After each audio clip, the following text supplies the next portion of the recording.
You must ruthlessly eliminate hurry from your life.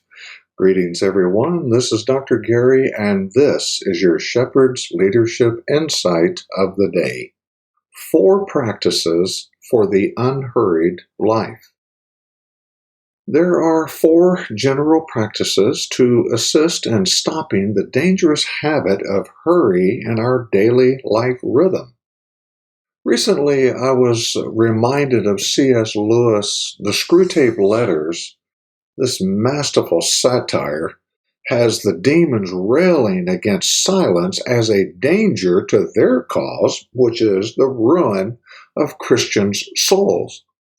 Senior demon Screwtape calls the devil's realm a kingdom of noise and claims they will make the whole universe a noise in the end. That's a masterful little book. Read that years ago, early on in my undergraduate studies, and it's still just fun to go back and read it again. If you've never read this, I would encourage you to do so. This would be why we allow so much noise to run roughshod over us. Or is it something else? Where does this strange urge come from to always play music in the background, or the TV playing all day long with no one watching it, or listening to a constant flow of podcasts? As easy it is to blame the devil, could it be that we are using external noise to drown out internal noise?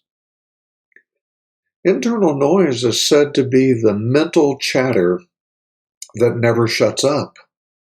It is the running commentary in our heads that just never shuts up. John Mark Comer called the internal noise of our head is like mental hoarder, landlocked in his own or her bedroom in self-constructed prisons. We feel trapped in the toxic, unhealthy pattern of our own minds. Biblical silence is the place where both internal and external noise is turned off. Biblical solitude is being alone with God and with your own soul. Understand, we are talking about isolation. Solitude is engagement. Isolation is escape. Solitude is safety. Isolation is dangerous. Solitude is opening to God. Isolation is painting a target on your back. Solitude is feeding your mind and soul. Isolation is what you crave when you neglect the other.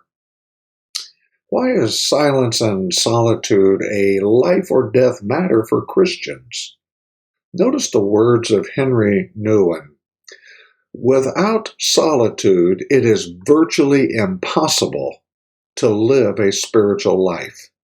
We do not take the spiritual life seriously if we do not set aside time to be with God and to listen to Him.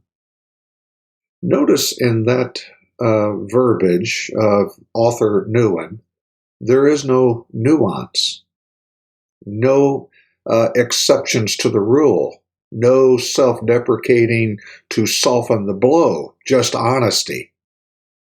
If we do not set aside time, our spiritual life will wither on the vine. When we don't practice this Jesus soul habit, we reap some of the following consequences. We feel distant from God and attempt to live off others' spirituality.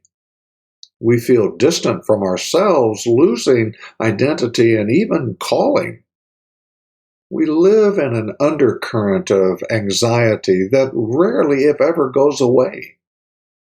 We live in a state of exhaustion. We make escape choices the normal. We become emotionally unhealthy. But look at some of the positive signs when we make room for a slower rhythm.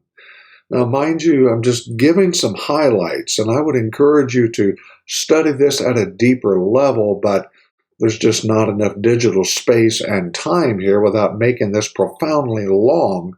But there are more positive signs than what I'm mentioning here. We discover our quiet place where we can go to slow down during the day, or a quiet place before the kids wake up. We take time to decompress from noise of the day. We slow down. We breathe. We come back to the present. We start to feel the full range of human emotions again.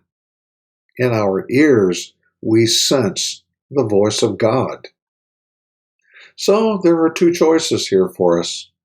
Number one, neglect the practice, make excuses, get sucked into the rat race of life and face unhealthy consequences. Or number two, we recapture this ancient and timely practice and experience the life of Jesus. It's your call.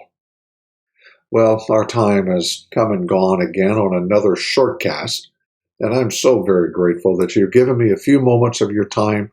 Would you please share this on your social platform to let others know about this growing community of learning opportunities, all of us together, growing in faith and practice of the Lord Jesus Christ?